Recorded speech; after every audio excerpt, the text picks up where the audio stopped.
Welcome to the Kick-Ass Business Show. I'm Pam Gockley, your host, and I'm so happy to be bringing you another episode of the show. The show is about business, for business, and we talk about our struggles and our achievements. I'm so happy today to be bringing you Ray Melcher.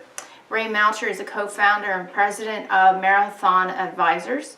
He is a business advisor, and he also works specifically in the mergers and acquisitions. So if you're looking to buy a business or you're looking to sell a business, because as business owners, we don't know what we don't know. So it's always a very good business practice to reach out to professionals in areas that we may not be an expert in. So this show with Ray is going to be a little bit different format. It's going to be a podcast, so you're going to hear us, but we're still going to have really great information. I hope you enjoy the show, and I hope you share it with all your friends, and I look forward to hearing you on the other side. Welcome back to the Kick-Ass Business Show. I'm so happy to be interviewing Ray Melcher. Ray Melcher has various numbers of businesses, but the one we wanted to talk about is Marathon Capital Advisors today. So thank you, Ray, for being on our show. Oh, thank you, Pam, for having me. Great. Awesome. So, the show is about helping other business owners, and it's, for business owners, by business owners. So because of the name of the show is the Kick-Ass Business Show, can you tell us why your business is kick-ass? Well, that's an interesting question. I've never had it quite asked me that quite like that, but I am asked periodically, a lot about business, business tactics and how we go about doing things. I'll tell you, I think it boils down to this. This may sound awfully boring in the context of the title of this program, but I think what we do that makes us special and good is that we do the basic blocking and tackling of business better than many. What does that mean? It means the basic things that so often seems to get lost in today's business world, and for life, I don't know why, but things like, the phrase under-promising and over-delivering. We believe that here, and I think we operate that way. The concept of always working to exceed expectations of a client or an employee or anybody that with whom we're involved, and not just meet them, but exceed them. Another is such a fundamental thing, and we just had a very bad experience with a former client, and that concept is that your word is your bond, and that when you make a commitment, you live by it, and you can look somebody in the eye and tell them what they can expect of you, and and they darn well know they're going to get it, which boils down to always doing the right thing. And if you make a mistake, you own up to it and you fix it and you make it right. I'm so amazed at how oftentimes people don't do that.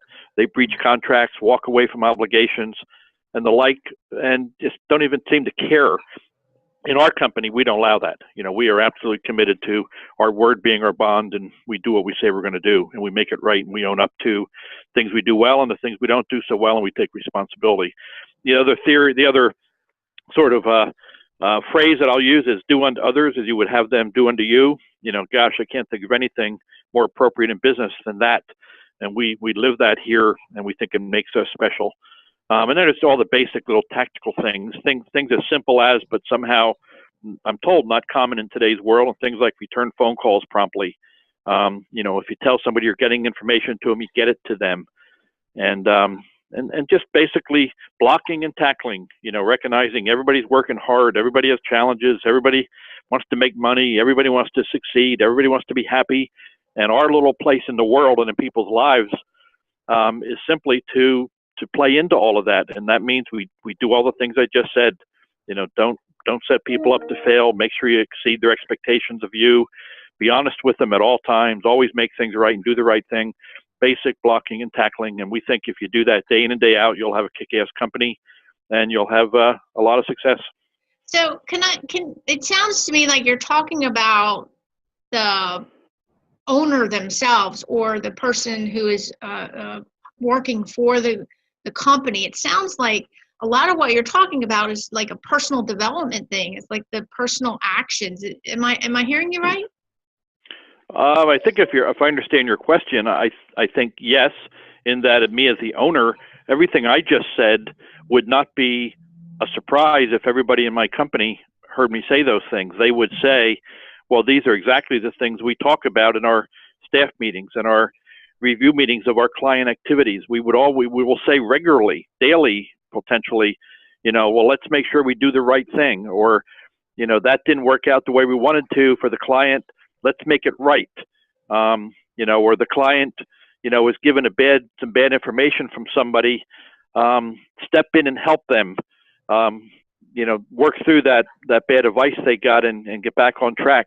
I mean, we constantly say amongst all of us the things I just sort of went through, and it drives how we do business. So I would think that anybody who comes and experiences us from an employee point of view, if they move on to do something else, I would think their personal development while here will carry forth, and they'll take that to their next job or wherever they go, and hopefully retain it and not throw it away. But it's a fabric of our company, and I think it infiltrates everybody who's involved with us day in and day out. And I think you hit it on the head. It always does come from the top down. So if the leader of the organization is not following its own examples, do you run into that sometimes with other companies where the leader isn't following your example? Oh my gosh, yeah. We just had, as I just mentioned quickly, we just had a bad experience with somebody who breached 2 contracts with us, blatantly, intentionally breached contracts, black and white, clear as a bell, just breached them. And when I confronted him, he basically said, "Too bad. I'm doing what I'm doing. Sue me if you want." And I tried to logic my way through it with him and talk to him about his conscience, and it's not even a gray area. It's not marginal. This is not something that would, really you could even debate. You're just blatantly, you've chosen to breach a contract. And I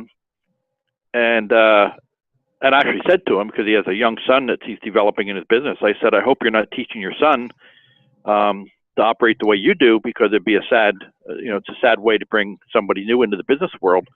And he said, yeah, you run your business how you do. I'll run mine the way I run mine. I mean, we just in my office here talked about it and said, how in the world does he sleep well? And how many other people has he thrown under a bus because of his, in my opinion, lack of integrity, lack of ethics, potentially dishonest and maybe fraudulent in his dealings? And that's just how he is. So in that company, to your question, I'm guessing that he probably has 25 employees. I'm guessing that there's that kind of operating behavior probably permeates his company, because right. He's a strong leader and dominant in his company, very active and hands-on. I suspect he doesn't just selectively show that type of side to him. I'm sure it comes out all the time, and employees see it, hear it, experience it, and maybe think that's the way business is. When you hear people talk about business owners or executives or politicians being dishonest and you can't trust them and, blah, blah, blah, blah, blah, I often say, you wonder why people say things negatively about business owners or leaders. Well, it's because of the kind of a thing I just described. If Right. you're an employee and you happen to observe what went on between me and him, our company, his company, and you happen to be objective enough to say, I think my boss just operated with no integrity at all and dishonestly, you'd do one of two things. You'd either say, well, that's how business is done, and you'd accept it, or you'd say, maybe this isn't for me. But depending upon the environment, people say, oh, that's just, oh, yeah, I'm used to people, business owners just lie and they mislead you, and it's all about greed. Well, it's not.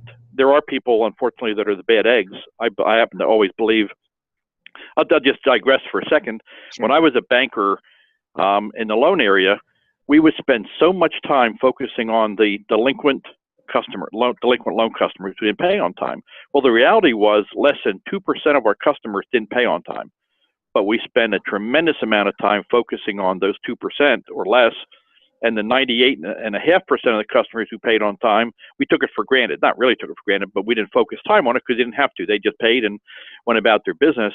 I think in business and the world, there's a small number of bad eggs like the guy I just described. Unfortunately, it's almost like the silent, what's that term? The vocal minority.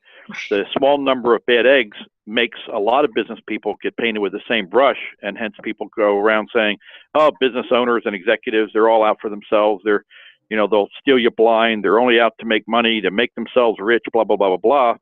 well, that's not true. Many business owners put their employees and their customers and the community and other constituents ahead of themselves. And unfortunately, those people don't get the credit to the same level that the crooks get. It's like the newspaper, the bad stuff's on the front page, not the good stuff. Right. So, And I think it's unfortunate. I think as a business owner, we're very much overachievers, and sometimes we get caught in rethinking of what we could have done differently. And a lot of times, does that happen in your industry as well? If you keep Oh yeah, thinking oh my about gosh, what yeah. done differently, and Yeah, we do, like all good businesses do, we do a critique on virtually every completed assignment, and we'll go back and say, wow, that was great. How we replicate that, what we learn from that. Boy, let's go make that happen 25 more times next week. And then there's other assignments that we go, oh boy, that one didn't go so well. What went wrong? Was it us? Was it somebody else? Were there factors beyond our control? Should we have been moved faster, slower, more aggressively, less aggressively? And, we challenge ourselves all the time and try to learn from every single experience we have. yeah. And I think that's a good thought. I like that, to critique and looking over what you did in the past so you can improve the future. So I do want to thank you for being on the show today, Ray. And I want to give you an opportunity to just leave a parting thought for other business owners. And please understand how many other business owners you may have helped today. So please give us your parting thoughts. Well, I think my parting comment would be the world's our oyster, as the saying goes. We have a lot of opportunity to make our way in life and make a lot of choices and make decisions and make choices. And we're not always going to make all the right ones. If we live a nice long life as people live today, based on whatever the mortality statistics say, into your 80s on average or whatever, we're going to make a whole lot of right choices. We're going to make a few, hopefully only a few, but some bad choices. If we learn from every one of them, and if we fall, we pick ourselves up and go forward. If we excel and do well, we look around us and make sure we give credit to those who help make it happen, because I don't care what you're doing in life, nobody that I've ever been aware of makes it big on their own. Whether you're playing a professional sport, whether you're a politician, whether you own a business, whether you're a doctor or a lawyer or a candlestick maker, everybody has to rely on others: family, friends, coworkers, teachers, mentors, vendors, the community, you name it, bankers. And when we thrive, it's so important to remember that you didn't get there alone. And if you fail, to make sure you take your share of the blame and not point fingers at everybody else, but recognize that you probably had something to do with the failure as well as the success. And just keep plodding forward and go back to the basics. Block and tackle, block and tackle, block and tackle. And if you do the right things right over and over and over, good chance you're going to be pretty successful and pretty happy. Awesome. Well, thank you so much. And thanks for the sports analogy. That makes it a little bit easier to understand. Thank you so much. Bet. My pleasure. Thank you. Bye-bye. Bye.